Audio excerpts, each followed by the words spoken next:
Greetings, adventurer, and welcome to the Elder Scrolls Library. My name is Aurelius, your lore master, and today we are reading and discussing 5 Songs of King Wulfharth. The book 5 Songs of King Wulfharth appears in 3 of the Elder Scrolls games, Morrowind, Oblivion, and Skyrim. This book contains a summary of the 5 Songs of Wulfharth, as well as the secret song of Wulfharth Ash King, each song providing an account for a different part of his life. Let's get into 5 Songs of King Wulfharth.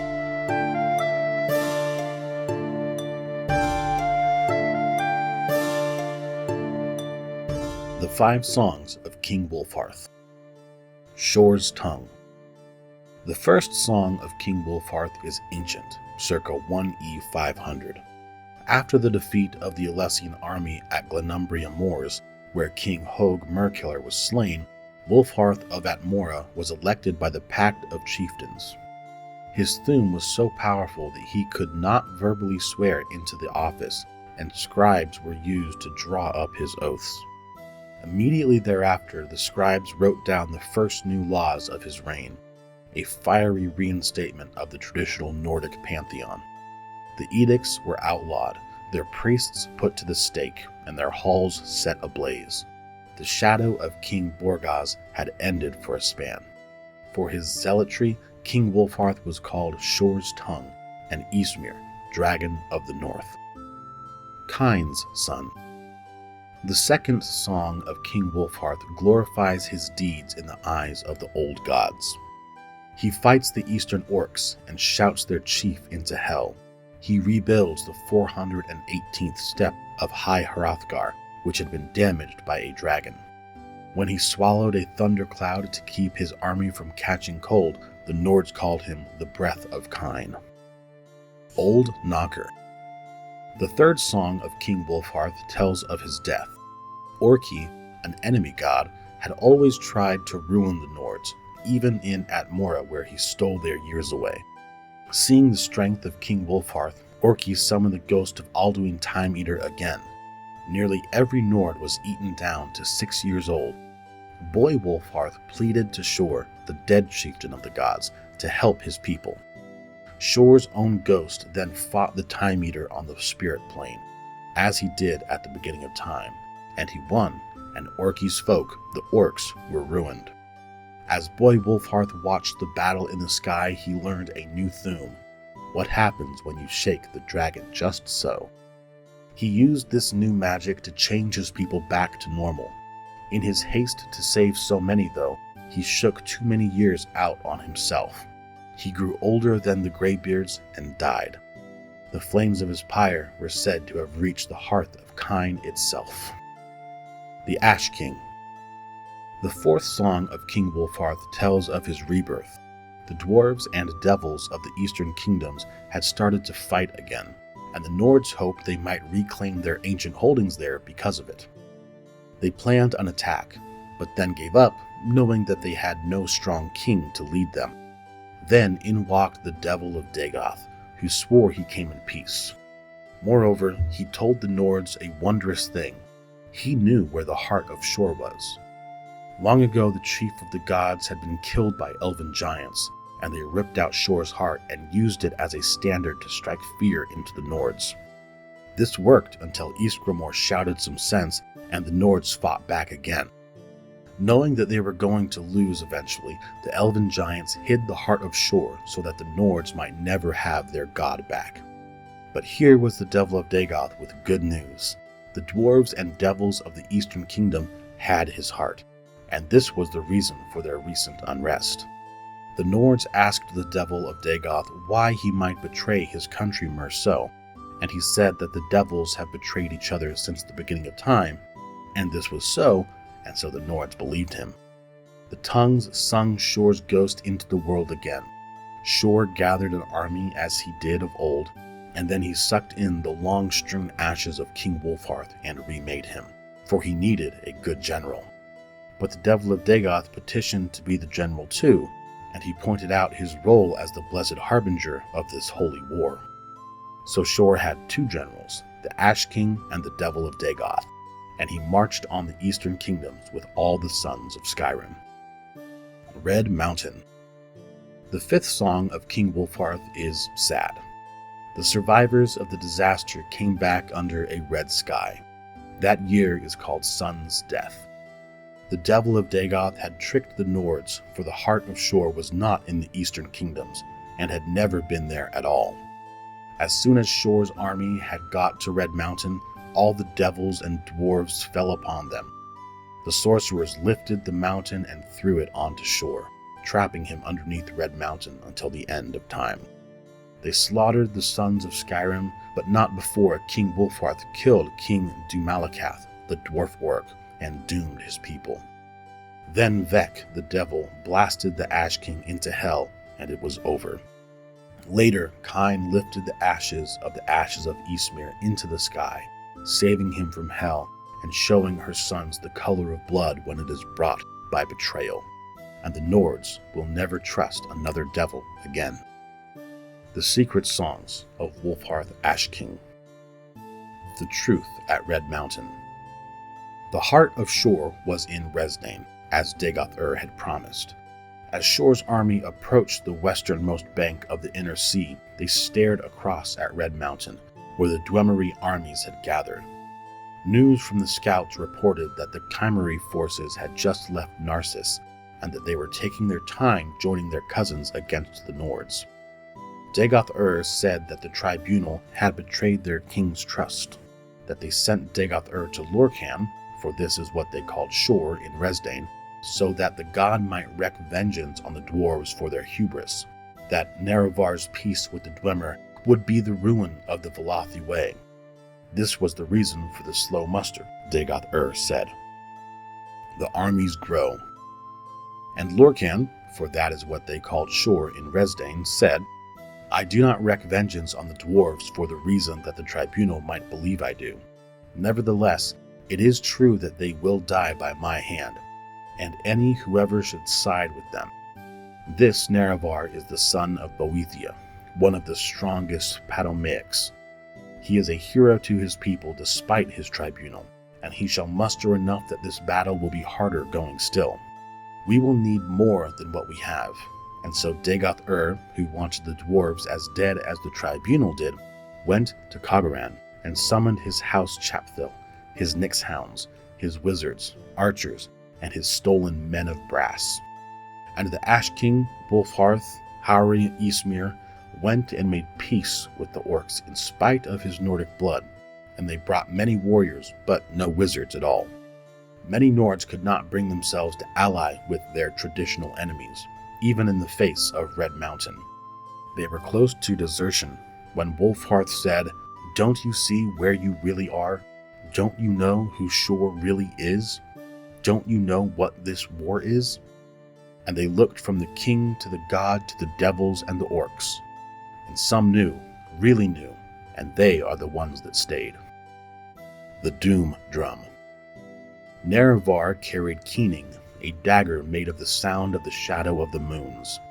His champions were Dumak Dwarf King, who carried a hammer of divine mass, and Alandro Sul, who was the immortal son of Azora and wore the Wraith Mail. They met Lorkhan at the last battle of Red Mountain. Lorkhan had his heart again, but he had long been from it, and he needed time. Wulfharth met Sul, but could not strike him, and he fell from grievous wounds, but not before shouting Sul blind. Dagoth met Dumak and slew him, but not before Sunder struck his lord's heart. Nerevar turned away from Lorkhan and struck down Dagoth in rage, but he took a mortal wound from Lorkhan in turn. But Nerevar feigned the death that was coming early, and so struck Lorkhan with surprise on his side. The heart had been made solid by Sunder's tuning blow, and Keening could now cut it out. And it was cut out, and Lorkhan was defeated, and the whole ordeal was thought over. Each section of the book is a summary of the actual song. I wish each of the songs were contained in the book so we would have more to talk about, and probably a better picture, but unfortunately that's not the case. We'll just go in order of each song, and we've quite a bit to unpack, so let's get into it. Shor's Tongue. First, who is King Wulfharth? Wulfharth was the High King of Skyrim from the year 480 to the year 533 of the First Era, and was originally from Atmora. He was elected after High King Hogue, also called Merkiller, was killed at the Battle of Glenumbria Moors. The Battle of Glenumbria Moors was fought between the Alessian Order and the Durrani Elves of High Rock. Hogue Merkiller fought on the side of the Durrani against the Alessian Order in an effort to avenge a humiliating defeat that the Nords suffered several years prior at the Battle of Sungard, where Keurig the White, Hogue's predecessor, was killed. Wulfharth, as mentioned in the song, was also very powerful with the Thu'um. The first law of Wulfharth's reign was to reinstate the traditional Nordic pantheon. What had happened was that during the reign of High King Borgas, over 100 years prior, the Nordic pantheon was replaced with one more aligned to the doctrine of the Alessian Order. Presumably, this would be a pantheon similar to the imperial pantheon that we know today. Wulfharth clearly wasn't having this, and he had no love for the Alessian Order or the Empire, and moved back towards tradition. I'm not entirely sure which pantheon is being referred to as the traditional Nordic pantheon. There are two options. The less likely of the two is the ancient Nordic pantheon. This is a pantheon originally brought over from Atmora, and one whose gods are represented as animals. You have the dead gods, the fox and the bear, the hearth gods, the hawk, the wolf, the moth, the whale, and the owl, the testing god, the snake, and the twilight god, the dragon. The second option, and most likely, is just the Nordic pantheon. What happened is, over the centuries toward the end of the Merithic era leading into the beginning of the First Era, the ancient Nordic pantheon naturally evolved, taking influence from other pantheons around it. The Nordic pantheon consists of Shor, Sun, Stun, Kine, Mara, Orki, Alduin, and Ysmir. At least those are the main ones. Again, I can't say for certain which pantheon is being referred to, but it's probably one of those two. The next section is Kine's son. Almost nothing to discuss here. He fights some orcs and shouts their leader into hell, which actually sounds pretty awesome, but I don't know anything else. Not when it happened or who the orc leader was, nothing. One thing to mention is that hell isn't really hell as you and I would think of it in the real world. Hell is another name for oblivion, which itself is actually many realms as we know. So we're not really told where the orc leader was sent, just somewhere in oblivion. Old Knocker. Here we get a pretty interesting story about Orki summoning Alduin and nearly the entire population being reduced to 6-year-olds. Pretty crazy. Boy Wulfharth then prays to Shor. Shor's ghost shows up and fights Alduin in the spirit plane and wins. Wulfharth learns a new shout, uses it to age everyone back up, but ages himself too much and he ends up dying. We get mention of the spirit plane. This is referring to Aetherius, a counterpart of sorts to Oblivion that is also made up of many individual realms. Think Oblivion bad, Aetherius good. A gross oversimplification, but we need to keep things moving. The Ash King. Here we get the rebirth of Wulfharth. I wasn't able to find any dates to reference, so when this part happens, we don't really know. The book says the dwarves and the devils had begun fighting again. The dwarves are the Dwemer, and the devils are the Chimer, eventually becoming the Dunmer or Dark Elves. Because of this conflict, whatever seat of power the Nords currently have sees this as an opportunity to regain some previously lost land. However, with no strong leadership, this endeavor is quickly abandoned. That is, however, until the Devil of Dagoth strolls in. The Devil of Dagoth, of course, being Dagoth-ur. He says that he knows where the heart of Shor is being kept. Shor, being the chief god to the Nords, this is obviously now seen as a task that must be done to reclaim the heart of Shor. The tongues sing Shor's ghost into the world, An army is gathered, and then Shor takes the ashes of Wulfharth and remakes him. Wulfharth is then meant to be the general of this new army, but Dagoth convinces Shor to make him a general as well. So Shor's army, having two generals, Wulfharth and the Devil of Dagoth, march to the eastern kingdoms. In here we also get a brief little retelling variation of the removal of the heart of Lorkhan. Remember, Shor is the name by which Lorkhan is known to the Nords, and he is the chief god and ruler of Sovngarde, the Nordic afterlife.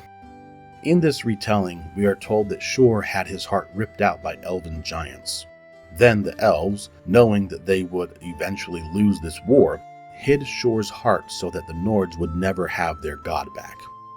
A slight departure from what we might consider canon for that story, but it gives you an idea of how the Nords saw things, especially in the early First Era. Red Mountain. Surprise, surprise, Dagoth was lying.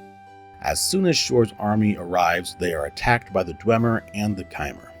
Shor gets trapped under Red Mountain, everyone gets killed, it's an absolute disaster. But Wulfharth is able to kill King Dumalakath.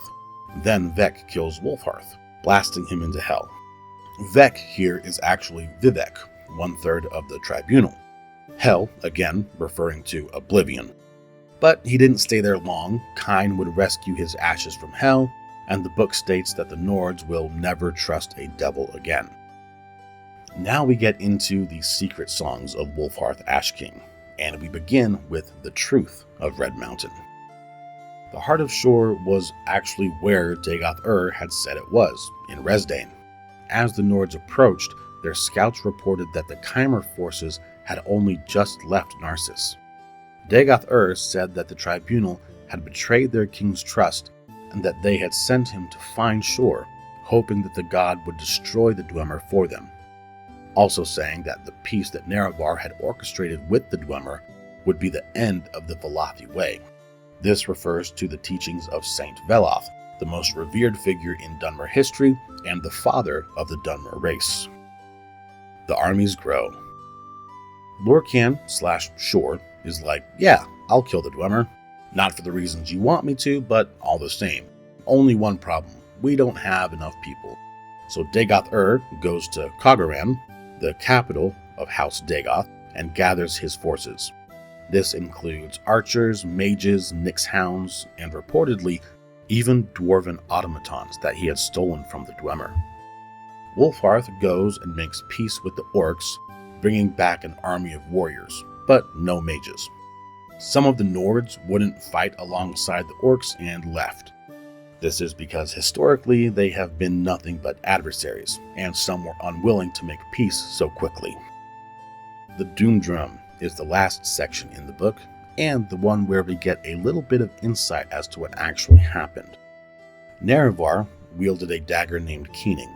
Dumak Dwarf King carried a hammer of divine mass, and Alandro Sul, the immortal son of Azura, wore the Wraithmail. The hammer of divine mass is a weapon called Sunder. Sunder, Keening, and the Wraithmail, also called the Wraithguard, are Kagranak's tools, legendary artifacts created by Lord Kagranak to siphon power from the heart of Lorkhan. The book says that Lorkhan had regained his heart, but hadn't had it long, so presumably hadn't regained his full strength.